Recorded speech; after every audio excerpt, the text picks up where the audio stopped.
Show, where each Wednesday at 3 p.m. Eastern, UTC +4, Todd Cochrane and Greenlee take their over 30 combined years of leadership in the podcasting space to discuss, dissect, and deconstruct the current podcasting news, forecasts, trends, and predictions.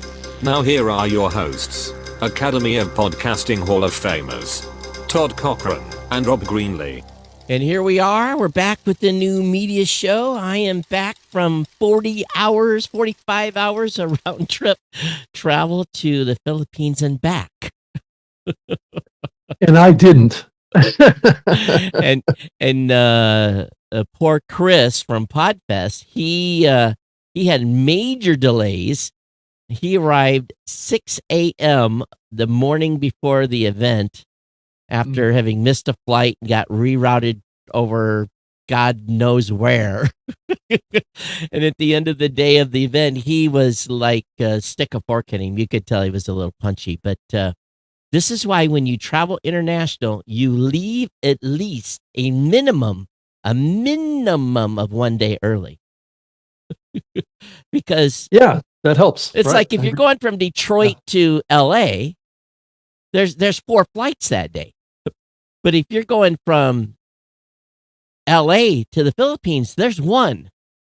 Right. You have one shot. 1 or 2, you know, and you want to get rerouted, good luck. And it sounds like the old days when there was a lot of flights flying everywhere. There's been a lot of trimming of flights. Yeah, I was in Chicago and had a 3.5 layover. We got on the airplane and got delayed because of weather. And I'm watching my watch, and about 2 hours, I'm like, uh-oh.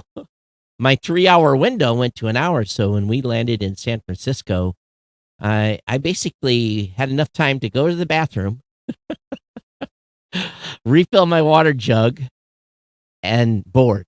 So, yeah, I had a tight connection. So, yeah, it's just, you never know. This time, it's not snow, it's lightning. But anyway, got in early and enjoyed having a local vivation, a San Miguel, and San Miguel Light, and Tandalay rum. And, yeah, it was fantastic.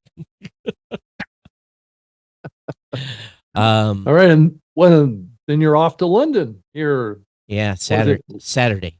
Later this week. Yeah. So I tell you, Rob,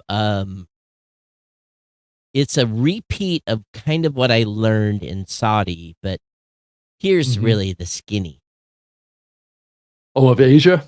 Yeah, in Asia. With podcasts? There was, how do I say this nicely? They are in love and bow and walk and spread petals on the ground for Spotify. Yeah, I think it makes sense to some degree, the more I think about it. And Ted and Apple, you guys need to listen. You need to listen. You have get on Android. you have given up that market. Right. Because 90% of the people that were in the room had Android. Don't have device. Apple. Yeah. It basically asked why, and basically they said that the reason that Apple gets no love is because they do nothing for the community. But then again, I asked, well, what does Spotify do for you? Are they putting money in your pocket? What's the what? And it really isn't. It's just a lot of moral support. Well, that and plus they're probably seen as much more visible in those markets because of Android. Yeah, because of Android. Absolutely. So Google, again, because they don't have a native podcast app, Spotify wins by default. And Todd, let's actually dive into that a little bit, because what if Apple did have an app? Are people even inclined in those markets to even think of Apple over Spotify in those markets right now? Well, because Apple is like, they don't see any exposure. Besides besides the emails that Apple gives. So I would assume that and I didn't load my app store while I was there. I didn't load the podcast app to see if there was a curated Filipino podcast list or not.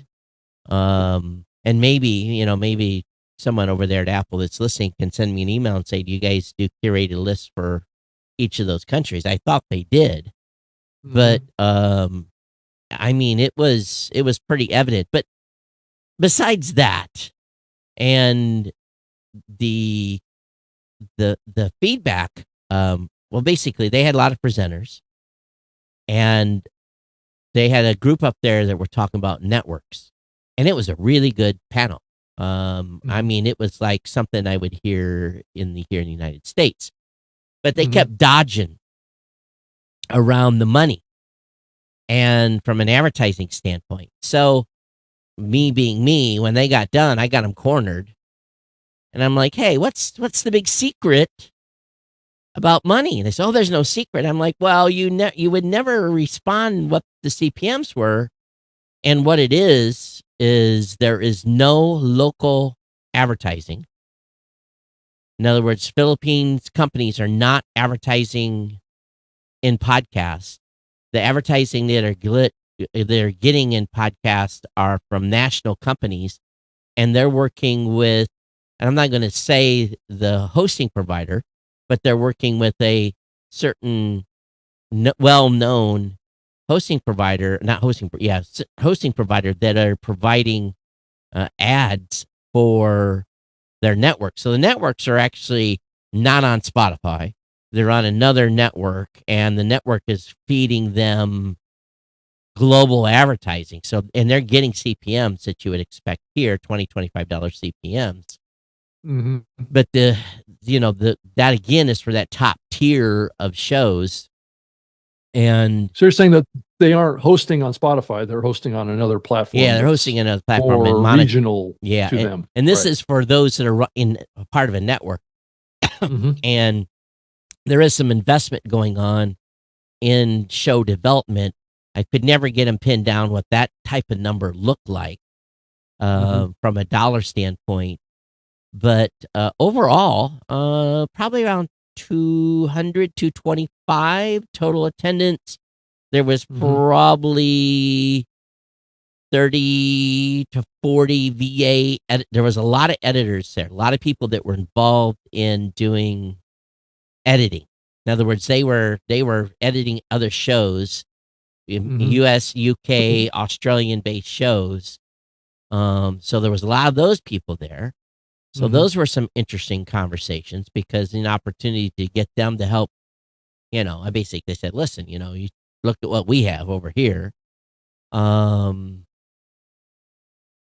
It was a, pretty good day. Now, be honest with you, Chris had hooked up with, matter of fact, a good friend of mine. It's in Cincinnati. Her name is Aya. And it turns out that Aya's brother is a big muckety muck in the quote unquote true media business in the Philippines, Sunstar. And I think I'm gonna, if I pronounce it, and if I got it wrong, I've done it twice. I better make sure I'm saying the right company name. So her brother was actually, let me go here. Come on, let me load this. Come on. Website. Why are we not loading? It'll get it here. And then, but there was a Philippine senator that came. Now, if you think about American politics, we have 50 senators. In the Philippines, there's only 12. And Sunstar's the company, and the MGS Global Group. So this Philippine senator came in, and her and I got to talk for probably an hour, kind of off the side, had a great conversation. But it was like the water spread, when she walked in the building, that was like the locals there were all getting around her, getting selfies. It was just like a major celebrity showing up to an event. And very well, I had a really good conversation with her, and just talking about, what we can do for media and having voices heard in the Philippines. She's a big women's advocate for healthcare and a variety of topics that are a little bit controversial in the Philippines. She's on I guess you would say she's on the liberal slant in the country, part of the minority legislature, but she's been big advocate for women for many years, and she has some great stories. And I was just like, you could be the catalyst to help some of these stories come out that need to be told. High amount of single women with in the Philippines with children. Just these types of healthcare issues, the whole 9 yards, is things that could be fabulous for a podcast series to be talked about to, help these voices to be heard. So we had a good discussion about that. This event was held. Now, if anyone is ever traveling in the Philippines, if you're looking for a co-working location, KMC is the name of the co-working location. I walked in this place, and I was like, am I in New York City? I mean, it was beautiful facility, ping pong table in the back, water, just a whole 9 yards, in private working groups. Matter of fact, one of the co-working locations, I saw Johnson & Johnson in the back left-hand corner of the building. So there was companies that had co-working spaces in there. Great venue, and they're all over the Philippines. So if anyone's ever going to the Philippines and needs a co-working space, KMC is the way to go. And then Podcast Network Asia, with Ron and his team. So it's, I was duly impressed. They did a good job for an inaugural event. So what did you pick up around what the activity level is of podcasting in that market? And where would you position it in the context of the United States? Are they like 5 years behind, do you think? Or are they a couple of years behind? Or I don't think where are they in the ecosystem of what we've seen happen here in the United States around podcasting? I don't think they're anywhere behind. Oh, you don't? Okay. From a messaging, knowledge, information standpoint, the words coming out of the local Filipinos dialogue is what I would expect to hear at a U.S. conference. Okay. So the knowledge level, at least at that level, to me sounded, there was nothing. I didn't shake my head. For me, I could be at U.S. conference. I'm like, oh no. And then I heard none of that. Mm-hmm. There was no super hyping. There was everyone was very humble. There was no, and notebooks were out. People were scribbling, and very attentive audience, and listening and taking notes and asking fabulous questions, not dumb questions. I mean, asking fabulous questions, like something. I was actually surprised. I didn't hear because sometimes people ask a question at an event, and you're kind of like, oh, really? But there was high level questions being asked. So no, and here's the thing too. The whole country speaks English. Mm-hmm. So there is no, what's the best way to describe it? There's no language barrier. So they're listening to all these podcasts. They're listening. Matter of fact, a couple of people came and say, hey, we listen to your podcast. We don't like it so much. You and Rob fight, but and I'm like, we don't fight. We just jostle. So there's people that are there that were listening to the show, this show. Mm-hmm. And so I was pretty blown away. And to be honest with you, I think there's opportunities there. But you had mentioned that you didn't get a sense that the kind of monetization had reached the same level of where we're at here, or is it just the economy? Or what do you attribute that to? Well, the advertising piece is, for those that are monetized, I think they're monetized to about the same level as we are here in the United States. There was a little hemming and hawing a little bit, so maybe inventory is not as high. Yeah. But, during my presentation, I talked about, hey, listen, it's, the money's not everything. I talked about value for value. Yeah. I talked about, a strategy that they should be looking at. So my approach to talking about video, because video is big there. My approach to talking about there was regular podcasters there that had been in the biz for a long time that were from outside of the Philippines that had come in to speak that did not know Apple Podcasts supported video podcasts. They did not know. I had a slide up that showed my show on Apple Podcasts playing and people were coming. That's possible. They had so Yeah. So it was that kind of a thing, and and I basically went back to the strategy of that we have to have. There has to be it's just simple. We don't care whether they listen as long as they listen or watch. Mm-hmm. And as long as they adapt that, but they shouldn't adapt one over the other. There should be you should consider both. But most of the folks there were not. Actually, the folks I talked to that were doing media were mostly audio. And they felt like they were being forced to do video and were kind of hesitant to do video, which was curious.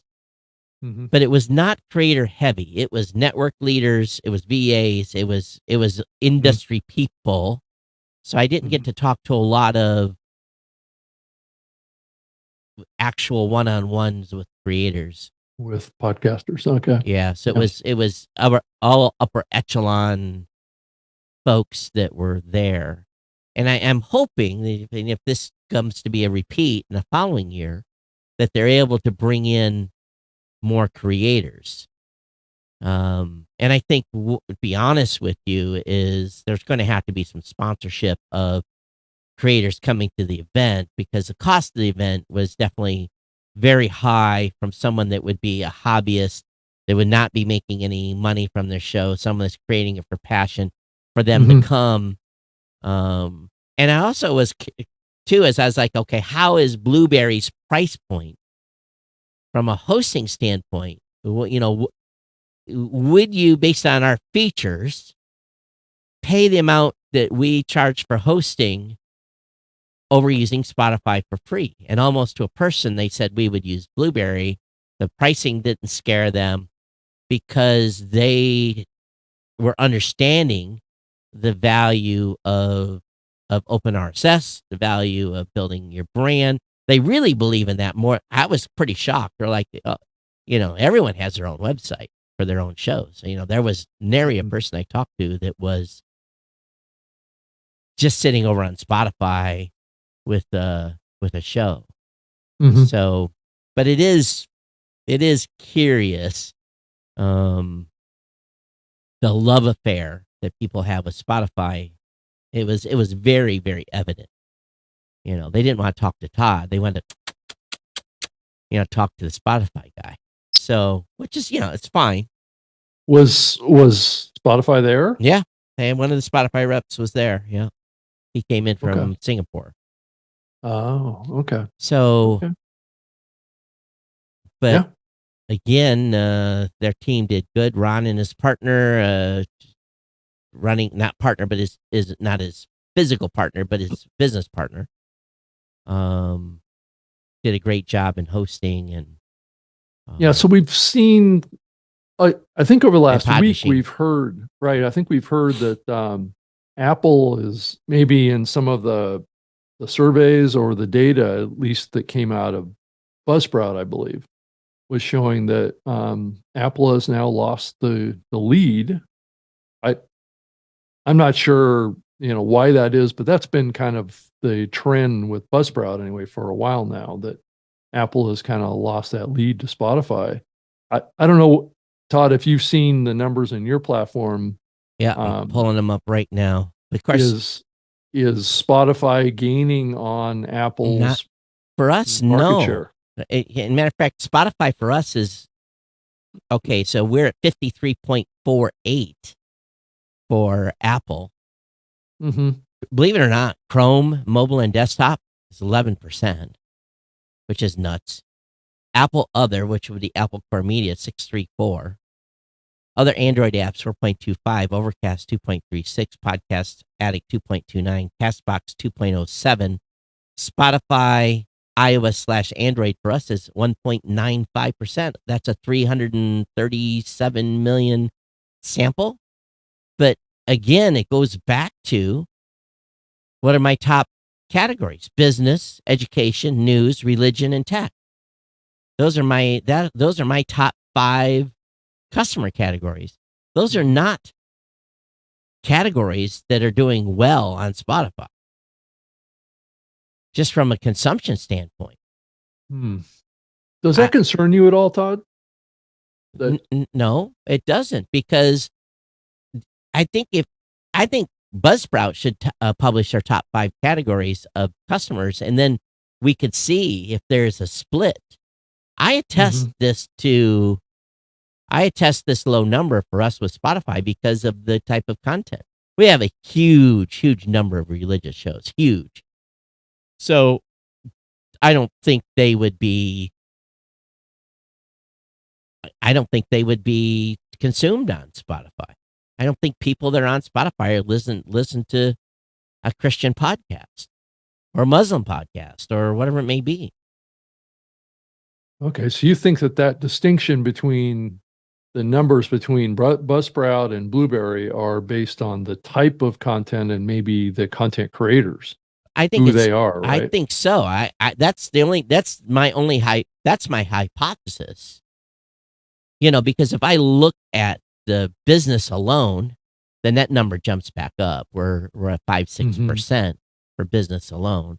Education 4.5, 5. But when religion is essentially 0 on Spotify, then that just sucks the average way down. Education almost 0 sucks the other categories a little higher, pulls the life out of it. Yeah, it'd be interesting to know for a fact on an industry-wide basis how Spotify stacks up against Apple. Not so much based on data that's coming off of one hosting platform, which is, I think, what we're primarily doing right now is looking at real data from like Buzzsprout or Libsyn, or because I think even Libsyn has been showing an increase in consumption from Spotify. Right. And I think they're 8, 9, 10% or something like that. So, yeah. But again, our top countries, the United States has fell below 50% of all of our listening groups. So, which is interesting itself. You think as far as countries go. So you would think that would drive the Spotify numbers up because of us having less than half of our listeners are coming out of the United States. Yeah. UK makes up about 6, Canada 5.5, and then we got this weird outlier in Nigeria, which is because of specifically 2 shows that have literally 20 million listeners in Nigeria or whatever the number is, totally every month. So as we look at what we're seeing here, it points to a couple of things for me anyway, just kind of big picture, and it may not be as big of an issue as maybe it may seem, but Apple may be losing some momentum in the market to some degree, really kind of maybe based on their decisions or lack of choices to move forward on, like maybe they're behind the curve on exposing the availability of video podcasts on their platform. They took that, and I think we talked about it in the last episode too, but they took that ability to see those actually in the navigation. And hence the shock by people that are in the mainstream were shocked that, you can do video on Apple? Yeah. No, it's the same reaction I see all the time when I talk about it too. Yeah. It's just like, well, you can watch video in the Apple Podcast app. It's like, right. But that's been there all along. But the problem is Apple has suppressed it. Yeah. And that has had an impact on the market. I don't know if Apple really wants that impact, especially now, to be there. And are they willing to make a change here? It's not a huge change for them to pull up the ability to throttle back and forth between seeing the video that's in there and seeing the audio that's in there. If they want to compete with Spotify outside of the United States, though, especially in the Arab world and in Asia, they need to have an app on Android. Right. They have to. But Todd, but my bigger question even on that is it too late? Maybe, because, when they get an Android phone now, because I said, did you have to install Spotify, or was it come pre-installed on your Android device? Oh, it's pre-installed.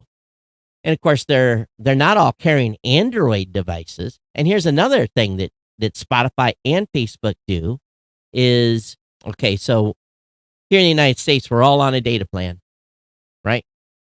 Right. We pay, whatever exorbitant fee we pay every month. Flat rate. Yep. It's a flat rate. Right. There, it's load. So, okay, so anyone that's in like the rural area, they have something called peso Wi-Fi. So for like 5 pesos, they get 12 hours of Wi-Fi access, and they're on Wi-Fi. If they're on a data plan, they have to buy what's called load. I think nearly every data plan there, you actually buy your data. So, right. So let's be clear on that. So they're buying a SIM card with data that's associated with, or they're renewing the data that they have. It's like in a block amount, right? They have a cell phone with a telephone number, and in order to get data, they have to buy a block of data. And it's either based on time or amount of data. Yeah, it's like 5 gigabytes it's like, or 10 or so something like that. You can buy in increments of $1 up to like $10 worth of data. So for $10, how much data would probably get you 2 or 3 weeks worth of data, which would be like 5 gigabytes or again, there's all kinds of different plans, and these, they're very, very smart about shopping. But Spotify and Facebook in many of these countries pay for the data.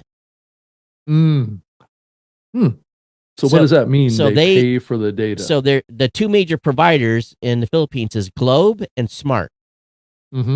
And so my assumption is that Facebook and Spotify pays Globe and Smart for any data that's going through their network to someone that's using the app. So someone doesn't have to have a load to be on Facebook. They're subsidizing it based on the traffic to their platforms. They don't have to pay for the data. So if you're someone that is paying by the gigabyte and you have an app that is making data free, of course you're going to use that app. Right. Of course. That's a great incentive. Incentive. Yeah. So, and it runs by periods and the promotions, and it's advertised, and they advertise, hey, use Facebook, your data's free. And I don't think it runs continuously, but it's enough that, guess what? You give someone 3 weeks of free service, and then the last week of the month you have to pay for data. Well, you're going to pay for that data because you want your music, and they're big. One thing about the Philippines is, karaoke goes to 6 o'clock in the morning, and it's not like let's go out and sing for an hour. Oh no, they sing all night. So it's big music culture there, huge. So do they get that data access even though they don't have a data plan? That's or right. Is it that they have to have a data plan, No. but they don't use up any of their data? That's right. They don't use any of their data. Okay, it can't be both, but right. I don't know if they have to turn on the data to get the free data, but they don't use against their data. Right. Okay. Right. So they have to have a data plan. I think so. Paid for, but the data that they use by using Spotify doesn't use up that plan. And because broadband is not, and this is a whole business infrastructure there. Every small community, every village, every barangay, every block, there's some man or woman that has a little kiosk sticking out of their house like a window air conditioner. They walk up to, they've got fiber to the home and high speed, 300. Yeah, that's what I had for internet when I was in my Airbnb. and put 7 pesos in or whatever, you get 12 hours worth of Wi-Fi. So people don't need Wi-Fi during the day. They come home from work at 5, 6 o'clock at night. They want to stream a video or something. They go put 25 cents in the peso Wi-Fi machine, and they got Wi-Fi until they go to sleep. And they have no data plan. They don't buy load. Mm-hmm. Oh, really? Okay. Right. So, if you have ready access to Wi-Fi, matter of fact, people turn their data off to try to save their data when they're on Wi-Fi. It's just because they don't have a plan where you're just connected and hooked and you can rock and roll. So if a company was smart, Apple, you would have an Android app. And you would do a subsidized usage plan like this. Right. But that's not the game. And of course, Apple's not monetizing the content. They're not monetizing advertising on podcasts. Where Spotify there's ads running continuously. Well, the only explanation I can think of that they haven't done this would be that they're not selling enough hardware devices in those countries to maybe to think that there's worth an investment. And it's also the podcast section besides premium podcasts is not monetized, whereas on Spotify it is. Mm-hmm. There's advertising being run. So Spotify supplements by earning advertising dollars against that content that the podcaster earns zero on. So would you say that the takeaway from what we're talking about here is that Apple may be falling behind in the market?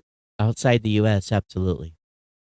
So that may explain why they're losing market share. Absolutely, unequivocally. Now, if you were in Singapore, it's a different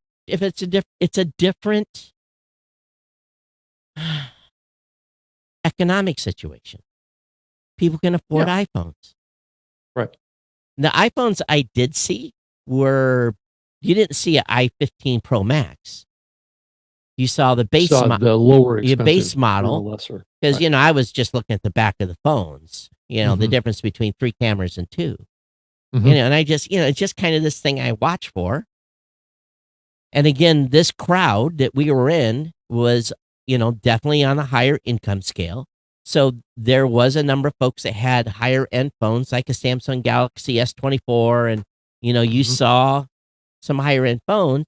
But again, you can buy a Android phone on any street corner in any part of the country for, literally $20. So, well, did you see any KaiOS phones over there? I wasn't looking for those specifically. I mean, you didn't come across anybody that had one. No. Okay. So, I again,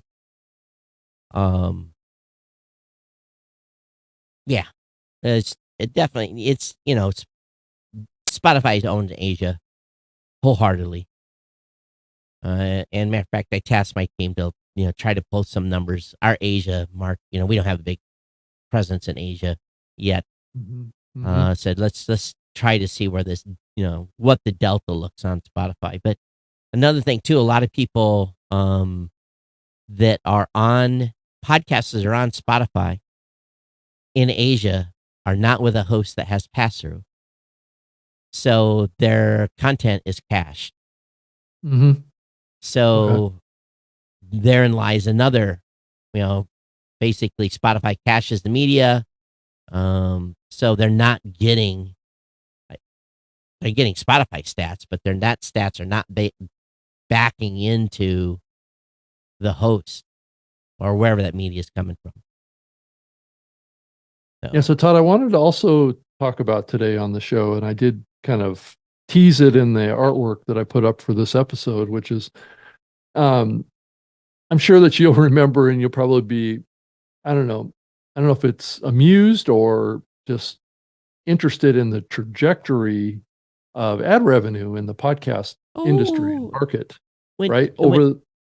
I know it went down, but I'm talking about, I'm trying to back up and get a historical view on this. Yeah. Because what we've seen over, I would say, the last 5 or 6 years has a lot of projections from various media survey companies. Yeah. saying that podcast revenue is going to be this $5 by this billion date, or whatever. right? Yeah. 6 billion by 2022, 5 billion by 2023. Uh-huh.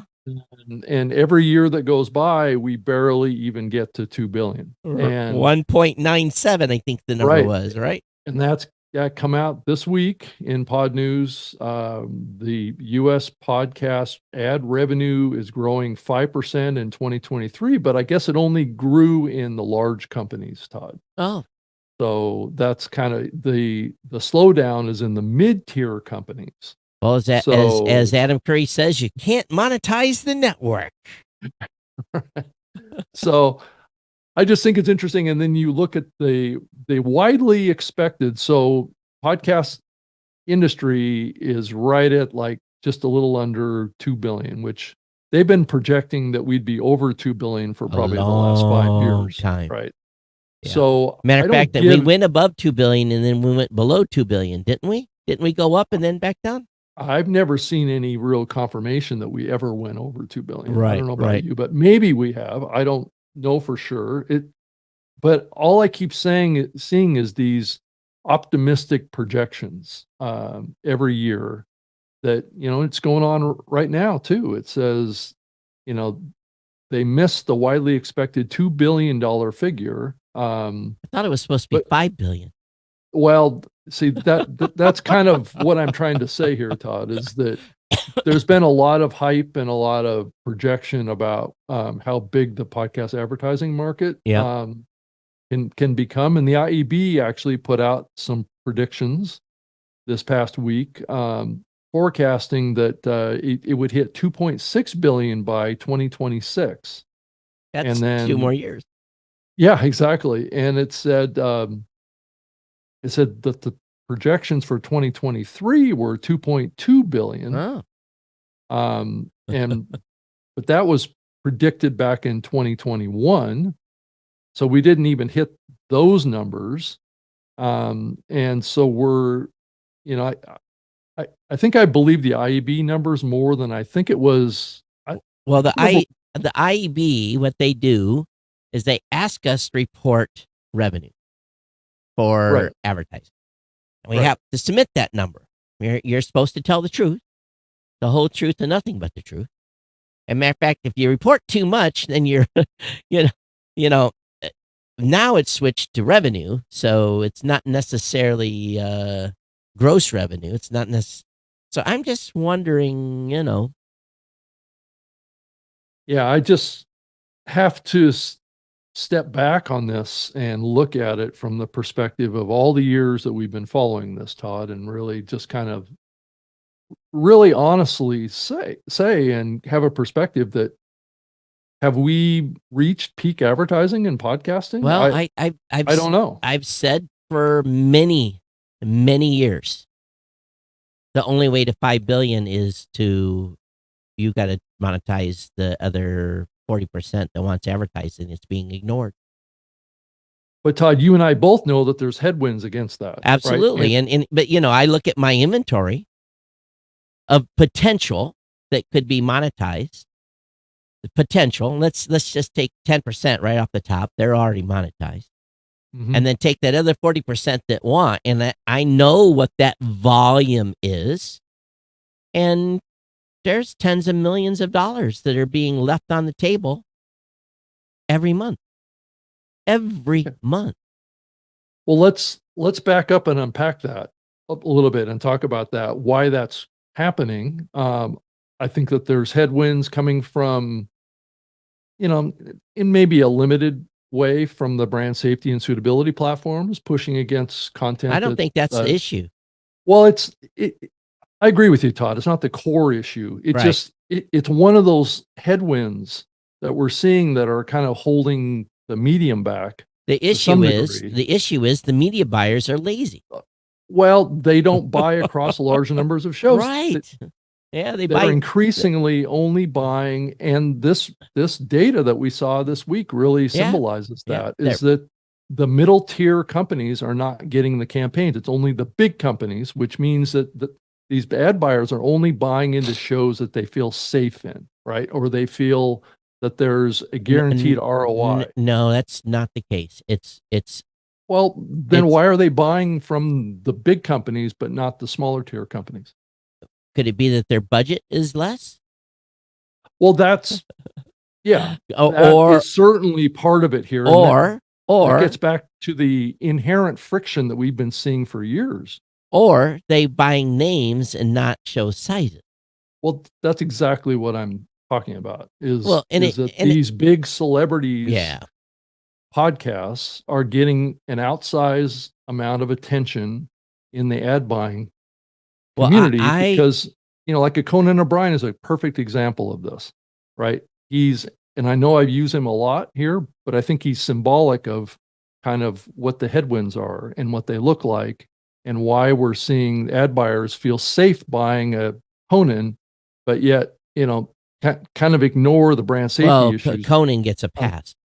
Well, that's my bigger point yeah. that these bigger shows that have well-known celebrities that have brand relationships maybe already and have a history of advertising with these big brands, those are the shows and the personalities that is getting most of the advertising now. So the bigger shows are getting bigger. Yeah. They're getting more support from advertisers. They feel a little bit more immune from this brand safety and suitability stuff. I think brand safety and suitability has nothing to do with the reason we're not at 5 billion. It may be part of the reason is because media buyers who are 23, 24, 25 years old, usually fresh out of college, they're managing an account. It's been handed down to them by someone that's managed it for the last 2 years, who got their promotion or went to another agency and got a bigger job. And what they have done is they have their core list of RFPs. And when someone comes in with 500 shows to spend $500,000 for the quarter, they lose their minds and they can't take that to their boss because their boss is going to say, who? What show? Who? Well, pick 5 shows out of that that that your boss is familiar with, right? And those are the ones that are being bought. Absolutely. Yeah. Same thing that's been going on since I walked for years into the New York MediaCom offices in 2005, late 2005, and did my presentation and got walked out by my back of my coat, asking never to come back in a Macy's suit. It was actually JCPenney's. Never come back in my Macy's suit. Same thing. Cherry picking. And this is different than broadcast radio. Broadcast radio is still getting big budgets. Why is that? It doesn't logically make sense that broadcast radio would get more support than podcasts. Oh, they're selling it as radio. I know, but fewer and fewer people are listening to radio over time, and it's an older demo. Radio's local too, so a lot of local. Yeah. If I listen to local radio, I hear the local car dealers and grocery stores and people having those deals. So is that the magic solution for podcasting? Is it needs to become more local? It's impossible. That's another impossible play unless you're Rob Greenlee doing the Boston show. No, it's not, because podcasts are global. Right. That's why shows in the Philippines are getting global advertising at the same rates they're getting global advertising here in the United States. Same play, same top 10%. That's it. Yes, that's why we're seeing so much of an emphasis on revenue and advertising in the podcast medium, is because people are thinking that this is going to be just like radio. It's going to be a $16 billion industry. I think I even heard a number from another company that was saying that by 2020 or 2035, it's going to be a $60 billion I'll take those odds. $1,000 on that it won't. I'll put money on the cash barrel right now. Let's go. That's probably inflation. But in reality, what we need to be doing is not worrying about the advertising so much. Yeah. We need to be worrying about creators and figuring out alternative ways to earn money if they want to earn money. And again, we're live and lit on new podcast apps. You can boost us today. Send us a little boost with your comments. And, time, talent, or treasure. Rob and I are giving you the time and the talent. We just need your treasure. So. Right. Yeah, I think I'm having bandwidth issues here. I'm getting warnings from YouTube. I think I'm having it too. So it might be on my end. On my 1 gigabit internet connection, it's supposed to be blazingly fast. Yeah, I don't always think that they're that reliable. Yeah. It does talk about in the post in Pod News here, it talks about comedy, sports, news were the highest genres in revenue. So that's comedy, sports, and news. Now, granted, it was the New York Times that complained about the brand safety stuff that was limiting their revenue. Well, let me tell you, brand safety does not matter because I sampled the Ben Shapiro show. Normally don't. I made it a goal to listen to like 10 different podcasts on the airplane. Mm-hmm. Considering I had like 25 hours sitting in a seat that was, hurt my ass because it was uncomfortable. Yeah. How many ads do you think I counted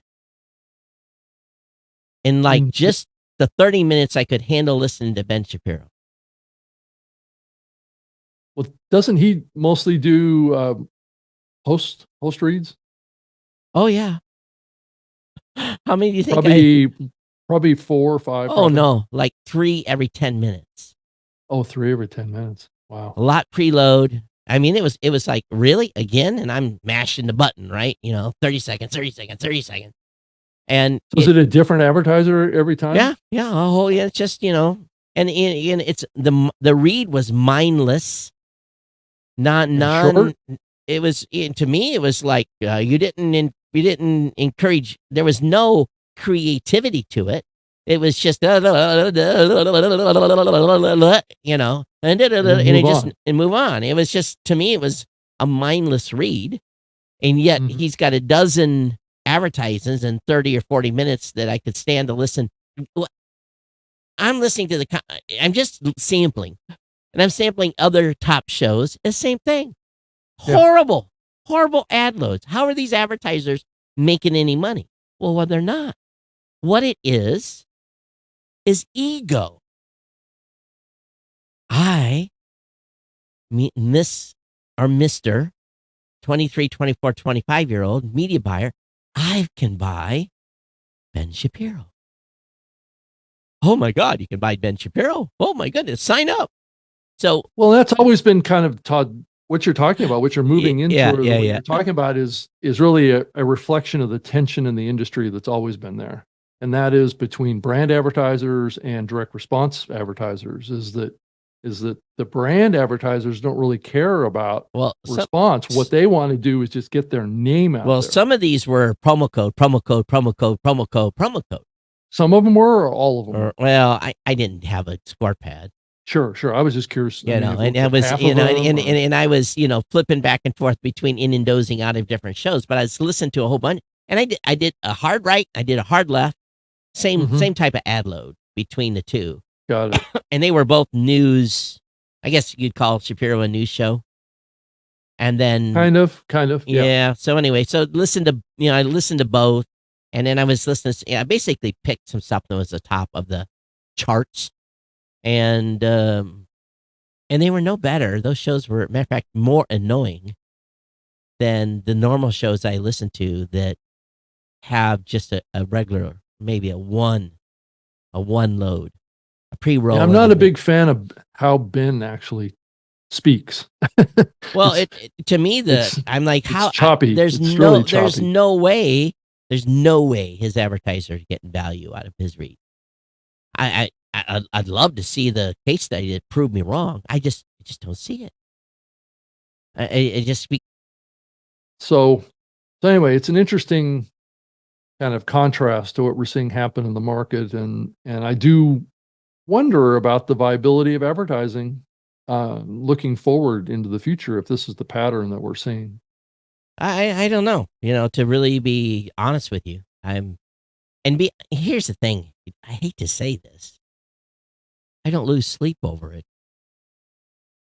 Well, I think both of us know that it's not it's not the reason why podcasting exists. No, or even started. Actually, it started it as a rebellion against this. And this is why we made our initial announcement with Backbeat Media.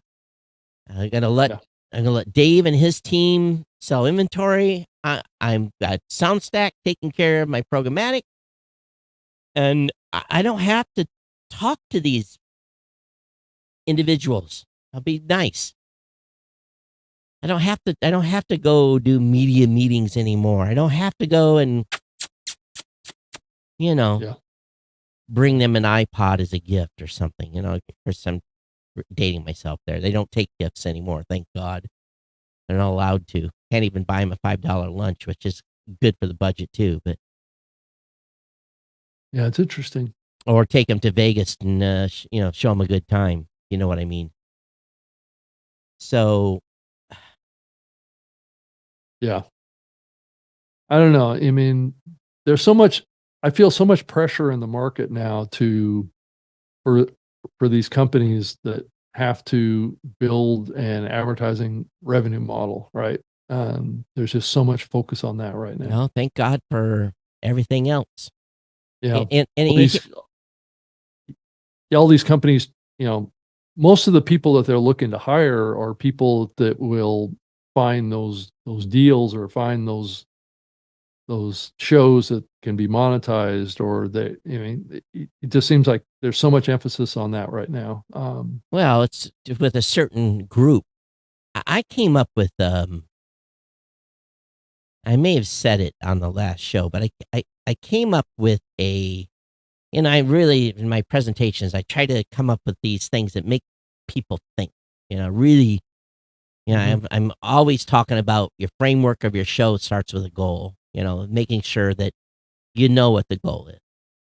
And then going back, and this is even talking to podcasters, the goal could be monetization, or it's community or education or authority or sales funnel, grow a business or personal growth or networking or the other dozens of reasons the goal to do a podcast. But in the end, when someone is telling me, I want to monetize, but I'm just not building a big enough audience or whatever it may be, and what do I need to do? I've come up with a kind of a tree, and that tree is basically kind of shaped like this. And it's a tree, right? And at the top of that tree is your site. The next is your dedication. Your next is really your show name. It's pretty important. Your next is your episode titles. Your next is your episode summaries. And the final best two parts of this, your superior show content. And your ability to connect to your audience. So at the top, you've got you and your dedication. At the bottom, you got to have the superior show content. All the other stuff in the middle kind of smashes together and will work. And in the end, success is going to be, and a podcaster is really going to be made up of those few elements. It's not a complicated scenario. Right. And then, of course, maybe I could add their marketing, and marketing's going to change dramatically over the next 3 years. So I'm even rethinking the marketing strategy for my business, for my show, because AI is going to change all that. We don't need to get into that conversation, but someone at some point is going to type into Google, tell me the top 5 tech shows. And Google's going to list 5 tech shows without a linking back to my site if I'm fortunate enough to be in that list. Google is going to become very, very powerful here if it goes as predicted and as they've indicated during the Google I/O this week. I would be I think everyone needs to really think about their whole piece of everything they're doing for their shows. I hate to say it, but I think people are going to have to buy their way to the top. Yeah, increasingly, I agree with you, Todd. I do think that that's the direction that things are pointed to increasingly. I think the concept of organic discovery is kind of It's still okay, it's hard. It's hard. but I think it's going to if what is predicted happens, it's going to get very, very hard. Organic discovery. So what it's really going to mean is, we're going to become more of an app. We already are, but the app society is going to win the race in the end. So, if people are not going to be using Google for search, they're going to be using their app, whatever app they're using for discovery. So if there is, and again, there's going to be winners and losers in that game too, because all these apps are going to employ AI and overlords of the AI language model, and those that have the ability to step on the gas or step on the brakes are going to make or break stuff. We're back into kingmaker territory here again. And I don't think I think it's going to be a challenging time for all creators moving forward. So alliances, networks, I think those are going to become more and more important. Thought I did a search in Chat GPT 4. I don't even know what the right way to say that is. It's a new upgrade. Yeah, Is for it Omni. 4O? It's for Omni. It stands for Omni. Oh, right. Okay. But anyway, yeah. Yeah, I did a search for the top 20 podcasts about podcasting. Oh, did we make the list? And we came up 12th on the list. What shows did it tell? The top, the feed is number 11. 10 is Better Podcasting. 9 is She Podcasts, which I don't even know if they're even doing that podcast. I don't know if they're doing that anymore. That's right. Podcast Junkies, which I thought I don't know. Harry paused that for a long time. I don't know if that's still going on either. Again, you're dealing with data that hasn't been updated since October of last year. But go ahead. Yeah, but they did say it's been more recently updated. The data cutoff is October 7th, I think. Well, but it's also using Bing search to. Oh, okay. So it's tying that in. I don't ever use Bing. Yeah. Well, actually, in the query, it comes up with links to websites. Oh, that's interesting. So what was the query that you just used? Yeah. It was top 20 podcasts about podcasting. That's all I said. Okay. So the number 1 on the list is Pod News Daily. Number 2 is School of Podcasting. That's curious. Is he still doing that? Yeah. And number 3 is The Audacity Podcast, Daniel J. Lewis. Podcasting Business School is number 4. Number 5 is Podcasts About Podcasting. I guess that's a great term if you want to come up high in that result. And Buzzcast. If I ask ChatGPT that question, we don't come up on the list. It's Podcraft, the podcast host, Pod News Weekly, Buzzcast, She Podcast, Podcast Engineering Show, The Feed, Pod Lovers Asia, Podcast Pontifications, Audacity Podcast, Podcast Talent Coach, Podcast Stories, School of Podcasting, Profitcast, Podcast Junkies, The Podcaster Studio, Podcasters Roundtable, My Podcast Reviews, Podcasting 2.0, and Podcasting Therapy. Well, some of these podcasts that it lists aren't even active shows. Yeah. So, like the Podcasters Roundtable, I don't think I don't think there's he's been done. yeah, he's not creating new episodes of that. But anyway, so which platform did you query? I did it straight from ChatGPT chat.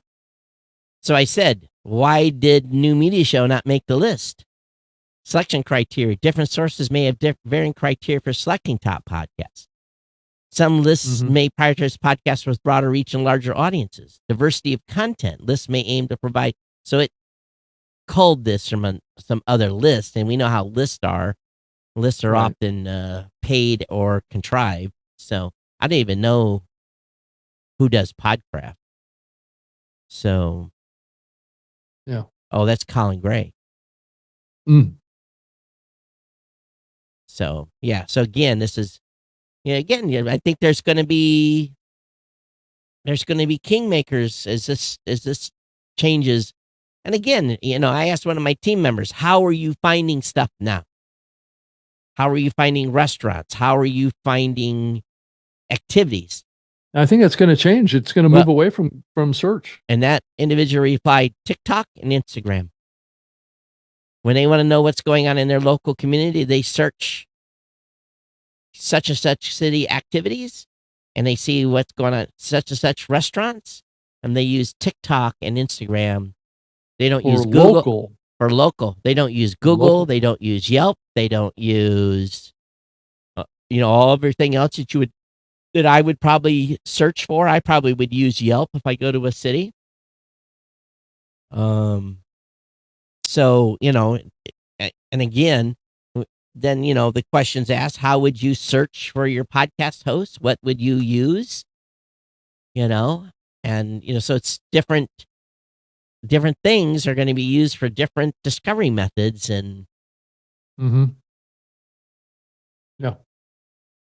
Thought I also saw that there was news put out about the BBC looking to add advertisements in its podcasts in the UK. Oh yeah, there's a little bit of controversy about that. Yeah. Well, because it's subsidized content by a tax on the UK citizens. So they haven't had to endure advertising Right. in the content that's being produced and distributed inside of the UK. Uh-huh. So I believe they're being monetized outside of the UK already. Yeah. But what's being proposed is monetizing with ads in the UK, and there's pushback saying that would be disastrous. Right. So I'm not quite sure what the word disastrous means in the context of this, but there would be outcry, I think, as well. I got TikTok loaded up here, and I said restaurants in Coldwater, Michigan, and I'm searching. And let's see if it comes up with anything on TikTok. Well, you should ask it what podcasts are in that. Something went wrong, and it didn't find nothing. Okay, so let's do that. Podcast. They're not going to know. In Coldwater, Michigan. So probably if you live in a small town, like, I only got 30,000. No one's doing TikToks on our shitty ass little restaurants in this town. Excuse my French, but I'm living in a food desert. Mm-hmm. And it's seeing here, search. Something went wrong. Try again later. So it didn't find anything. So again, for me, this is not necessarily a discovery. Yeah. My Ubiquiti is saying a high packet loss on one of my ports. I wonder what's going on here today. So again, I time will tell, but those of you that are not on the advertising train, aren't you so happy you're not? You're not having to, or if you are you scared to death of the, knock on wood. Thank you, GoDaddy. Knock on wood,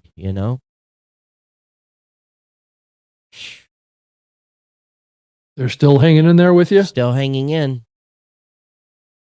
Oh, that's good. Yep. Good news. Yeah. Some things stay the same. Yeah. It appears everything else is changing, but yeah. it's good that some things are staying the same. I'm looking at And I'm still doing content for StreamYard. So even though there's been big changes there, so well, they had a change in ownership, right? Right. Hmm. It's now owned by an Italian company. I think I mentioned this before. Yeah. Bending Spoons out of Milan, Italy. So, did they let go of everyone in the United States? Quite a few so far. I don't know if everybody's going to go, but they've let go a big chunk of the company.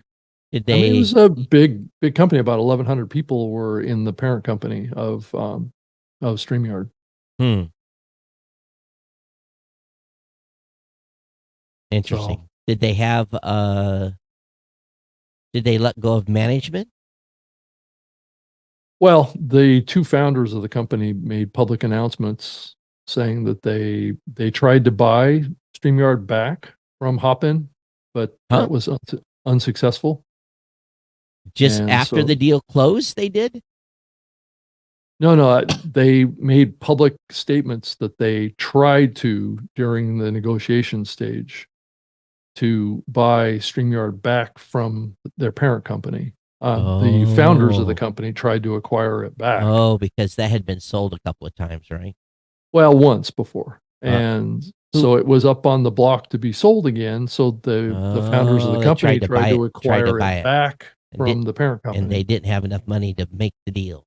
Who knows what the reason was, but the deal wound up going to this company, like I just mentioned, Bending Spoons. What's their DNA?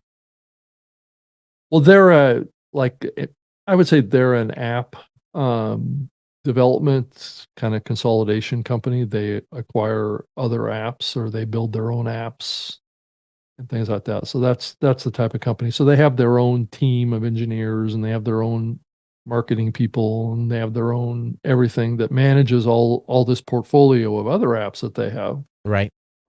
So this is just another, just another app to throw on top of the pile of apps they have.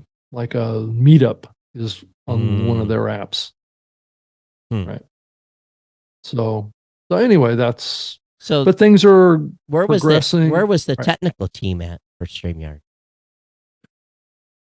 Many of them were local, but a few of them were out here in the United States. I mean, Okay. a lot in North America area. What is going on today? I'm What with the bandwidth? It's just chopping. Yeah. Yeah, I've noticed that. I had some trouble with some other streams that I've been doing here lately. So, Yeah, that's not. I wonder if it's a Zoom thing. no, it's been across the board from what I've seen. Because I'm watching my traffic. I've got a little. Well, you're gonna laugh. This is see if I can. I have a little thing here. I can see what's going on with my network traffic. I mean, I hate to say this, but there could be some issues with the backbone networks that we're on. Maybe I don't know what would be causing this, but maybe there's I use disruptions happening at the router level. Who knows? Yeah, I'm using Restream, so well, it's a first. Yeah. Very, very weird. Well, I guess what else is going on in podcasting? Anything? You've been watching the news? Yeah, it's been kind of quiet to some degree. I think there's a lot of anticipation for the podcast show coming up. Yeah. I think a lot of people are really, creating meetups and things going on around that. It's going to be interesting to see what the turnout of that is, given what the market is right now. There's a lot of talk about the economy, rate cuts and how that could impact the broader markets, Right. which will ultimately have an impact on advertisers. So we'll have to see how that plays out. I know that the consumer price index came back a little bit better, less inflation. So, I don't know that that's enough for the Fed to cut rates or not. Nah, they're not going to In cut the bigger rates. sense, I think there's still a lot of fear about inflation and trying to fight that off. But I don't know. I mean, it's an uncertain time. I think is the takeaway. There's a lot of people getting laid off. There appears to be a lot of real world kind of businesses, like bricks and mortar type Yep. businesses shutting down stores and going bankrupt and laying off lots of people. And it's not a good bellwether for what may be coming in the next 6 months. We may be heading into a serious recession. I'm convinced we've been there for a long time. Well, no, I think we are in one. It's just there's a lot of speculation that it could get much deeper. Well, they all say we're not, but they don't live where I live, and seeing how people here are suffering. The telltale sign for me is when I go to the grocery store and I go to Myers. So expensive. I always talk to the people checking out. And I'm like, what are people saying, or what are they cutting back on? And they're very forthright, telling me what people are doing and scraping pennies to pay for groceries. So, when you live in a rural area where the medium income is probably in the $30K range, hard to make ends meet. Very hard to make. Goes. And rent is continued to go up here just like everywhere else. And but yeah. Hey, going back to this the top 50 podcasts in the US that came out with from Edison. Oh yeah. Rogan, number 1, Chrome Junkie, The Daily, New Heights with Jason and Travis Kelce, Dateline, This American Life, Call Her Daddy. I'm going to tell you that Call Her Daddy audience they are an engaged, I'll just say this, they're the most engaged audience that I've ever interacted with. Smart. Why is that? Is there some characteristics of that show that drive that? They have a highly engaged audience. I would just leave it at that. Well, that doesn't tell us that much. Well, you listen to the podcast. Okay. Smart List, Morbid, Stuff You Should Know, Club Shay Shay. This past weekend, Leo Vaughn, Shapiro, Mr. Ballin podcast, The Ramsey Show. He's got massive numbers. Yeah. Spotify did announce that they have consumption numbers now, which is more aligned with what we see with YouTube. That's a very big deal. Because if it's based on streaming. Yeah, they've got, right. No, they have the client side data. Doesn't matter if it's streaming or progressive download. They still have the client data. Yeah. That's true. Believe it or not, Stereo is still number 17. How? I don't even get that. I thought that they were coming out with some new episodes. Well, maybe.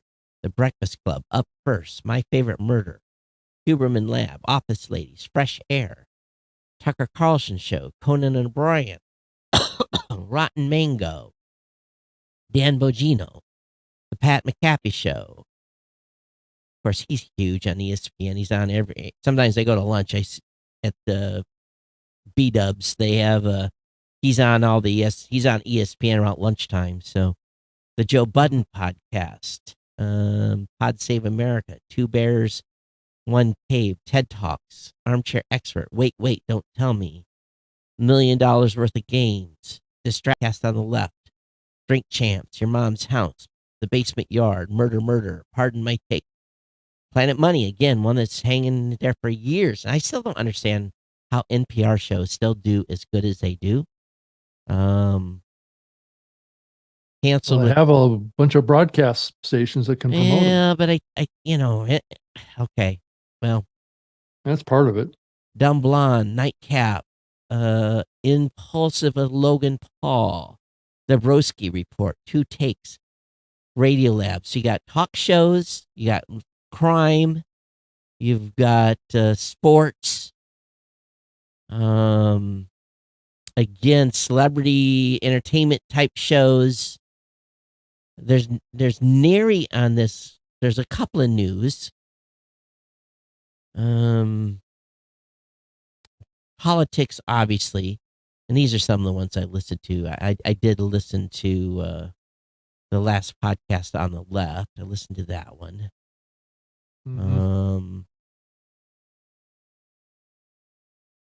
Pod Save America. I had that on my list. I don't listen to either Cochrane or Conan. I wonder about this Huberman Lab. I'm going to have to check this podcast out. But yeah, that's actually a video show on YouTube too. Interesting. A little bit of comedy here. Financial advice.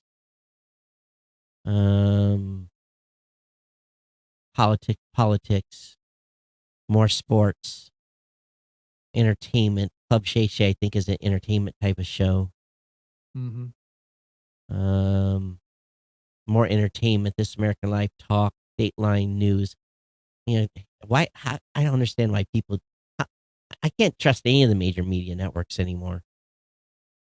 So, interesting. Trust them. What type of networks are you talking about? I'm just talking about NBC, CBS, ABC, Fox, CNN, okay. and none. I don't trust any of that content.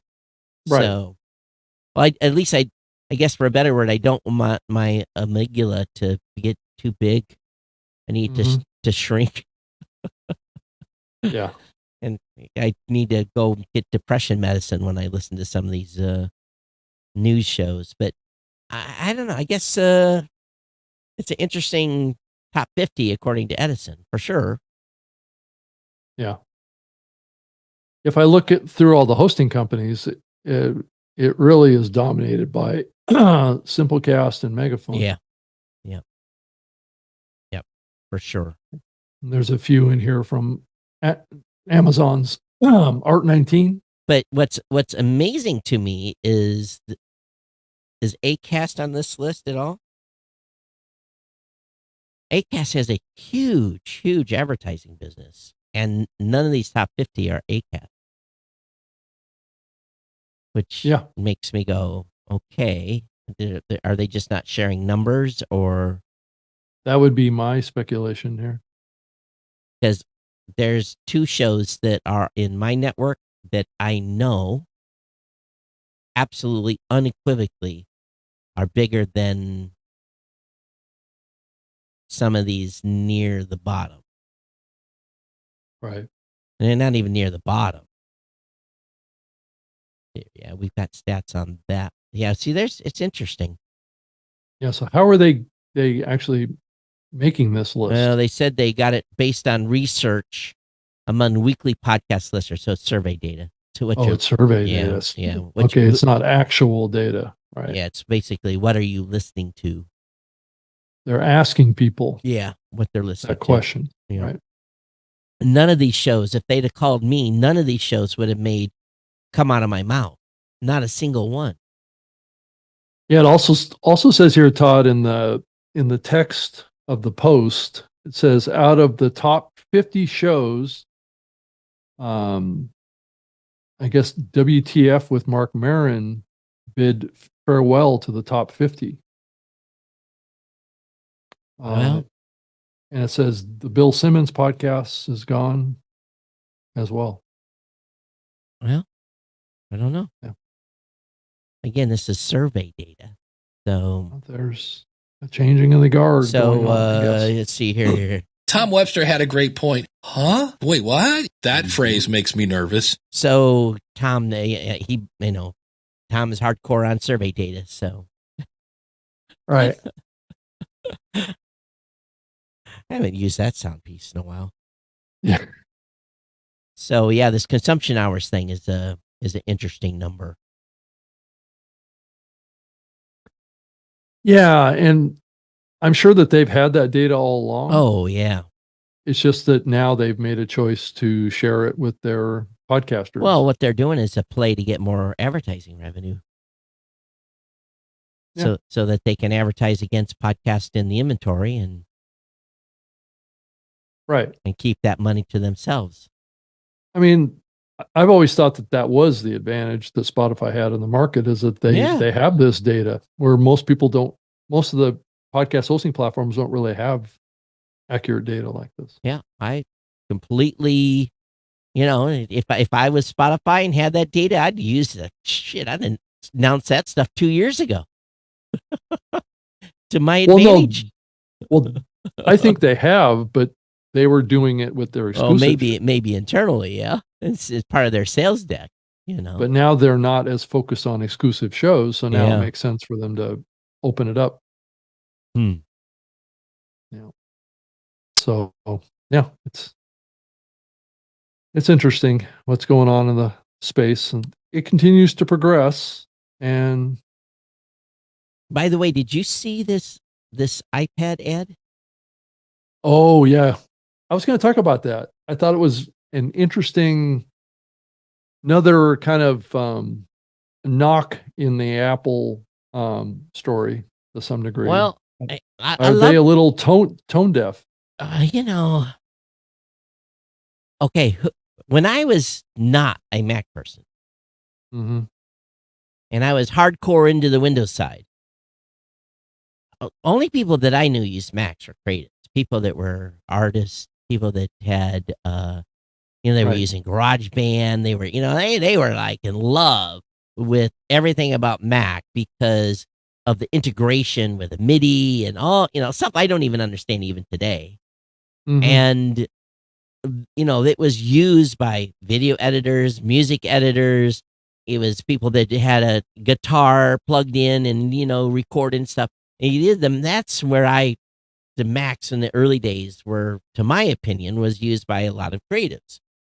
And well, we should probably explain what we're talking about here. The ad Apple put out as part of their iPad kind of announcement that they did. They basically were advertising iPad Pro, and they showed this big, basically, they had a piano and metronome and paint and all this creative stuff, guitars. It was just a smorgasbord of equipment, and then they graphically used a press to smash it to smithereens and to make it really small, and then they just destroyed everything that was flat. Yeah, right. And then they did this fancy blowout, and they open up the press, and inside's the iPad Pro.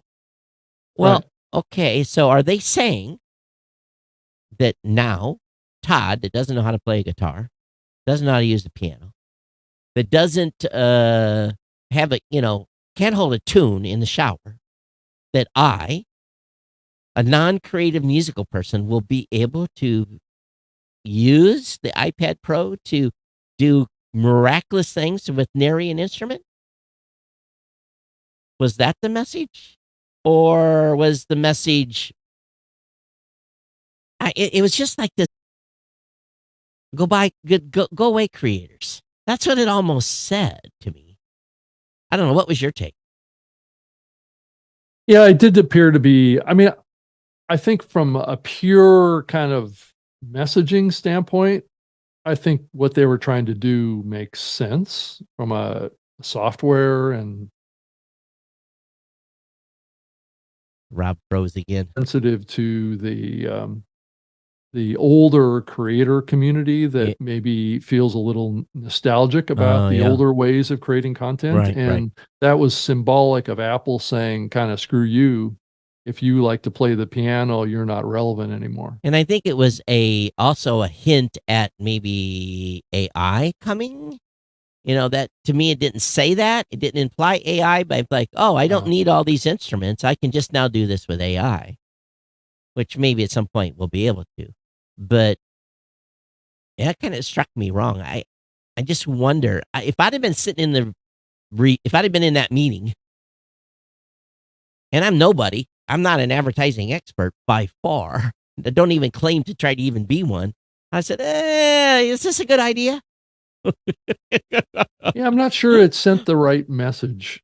I think what they want, or what they should want to do, is try and not squash it, but like symbolize it being integrated into the iPad. Well, no, they destroyed all those instruments. It wasn't even. No, I get that, but Yeah. they need to symbolize the fact that all that creativity and all that historical way of doing it is now being built into the iPad, Yeah. and not symbolize that it's being destroyed. I'm not sure that that's the correct way of seeing it. I think it was a young person that made that choice. No, those types of ads do not. That is a very high production ad. That gets signed off Oh, at a high level. at a right. high level. Sure.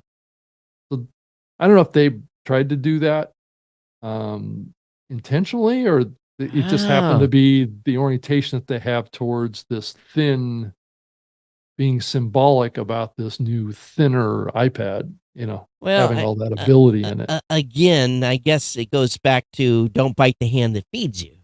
Right. Then they And then definitely bit the hand that feeds them. But what other choice do those folks have? Are they going to go buy a Windows machine? No. So Todd, did you see this this post about Sonos? Oh yeah, I've got a big beef on Sonos. Yeah. Hey, it's anybody? like- I got 2 Sonos speakers and a remote. Anyone want them? Drop me an email. You can have them for the cost of shipping. So we should share what's going on here. It says it appears that they degraded the overall user experience with a particular severe drawbacks for podcast listeners. And I don't think Sonos intentionally made these changes to worsen the experience, but it has been their goal.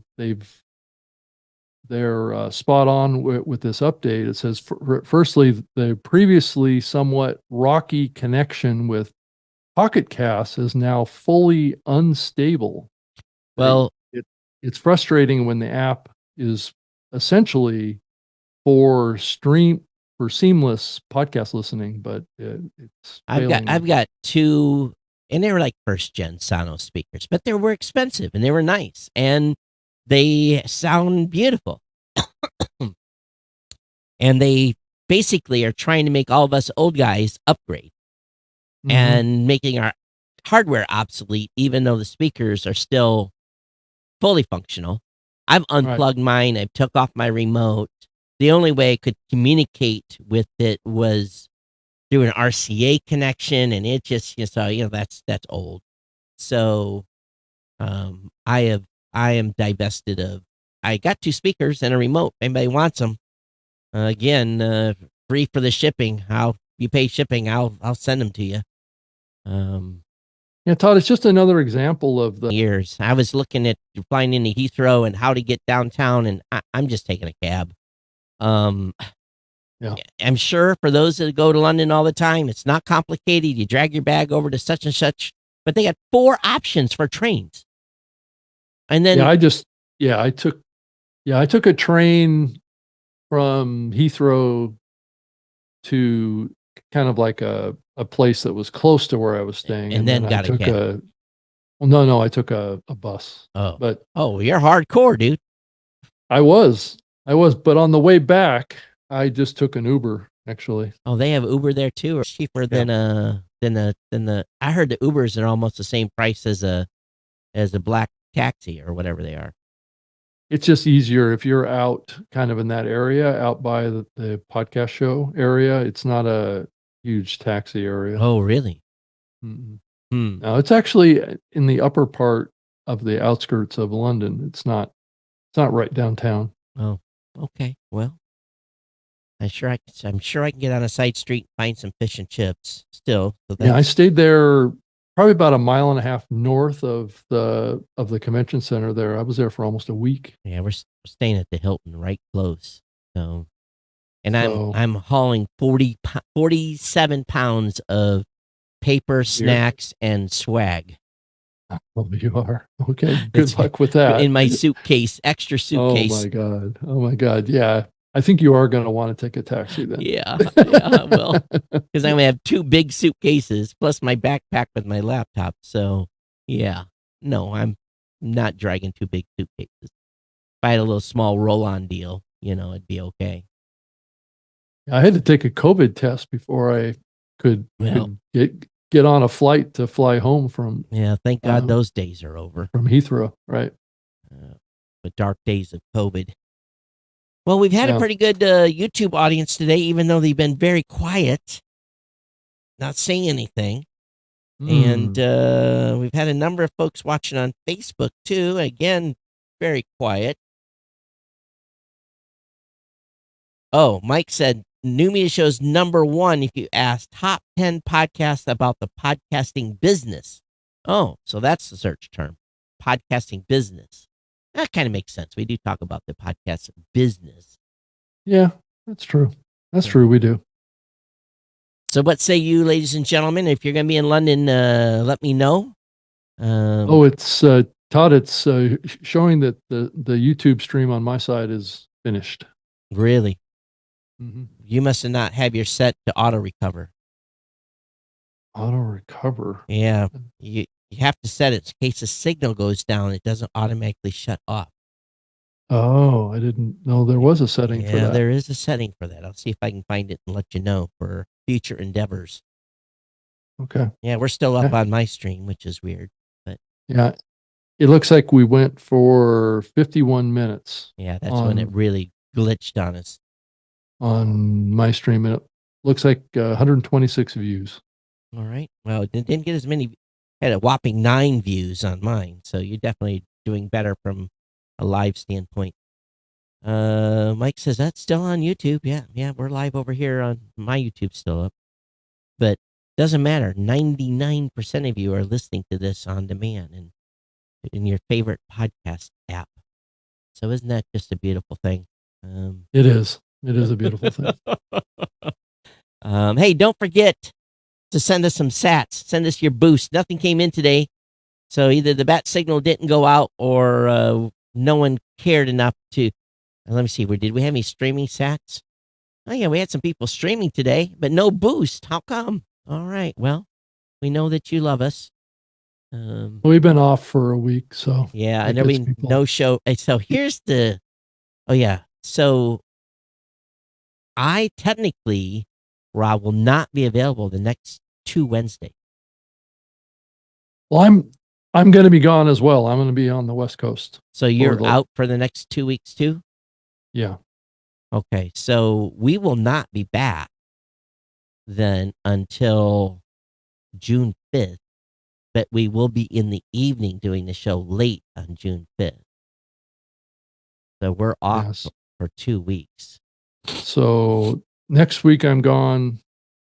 I'm gone on the 22nd and the 29th. I'm gone to Seattle and Phoenix. Okay. On the 29th, I get on an airplane about the time we're to do this show. And I will be out of studio for 2 months. After what date? After this show. Next show that we do, I will be in my remote location for 2 months. Oh. Yeah, okay. starting on June 5th when we do this. Okay. And we'll be doing the show in the evening. Oh, there goes a boost. 1,701 sats from Mike Dell. Thank you so much, Mike. Okay, I'll be back on the 5th. All right. So we'll be doing this show on StreamYard. Yes, late for the next 2 months. Next 2 months, you showcase StreamYard, and maybe we won't glitching. Who knows?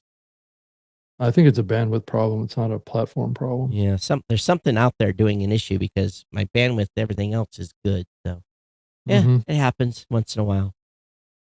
All right, everyone. Thank you for being here. Todd at blueberry.com, at Geek News on X, at Geek News, at geeknews.chat on Mastodon. I can be found on X as well at Rob Greenlee. Also, if you want to go check out my Thursday live show, it's at 7 p.m. Eastern on, like I said, Thursday podcast tips with Rob Greenlee on the StreamYard channels. Just go to youtube.com/StreamYard and you can find it there. And then you can send me an email if you want to. robgreenlee@gmail.com works. And I'm on all the social platforms too. So you can find me. All right, everybody. If you're in London next week, make sure you stop by the booth. We're at H3 is our booth. I don't know what that means, but we're H3. And come see we've really worked hard to make the booth pretty beautiful. So you should have a unique blueberry experience at the booth. Yeah, that's great. Yeah, come Great, see us. Todd. All right, everybody. Yeah. All right. Thanks for being here. We'll see you next time. Everyone take care. Bye. Bye-bye.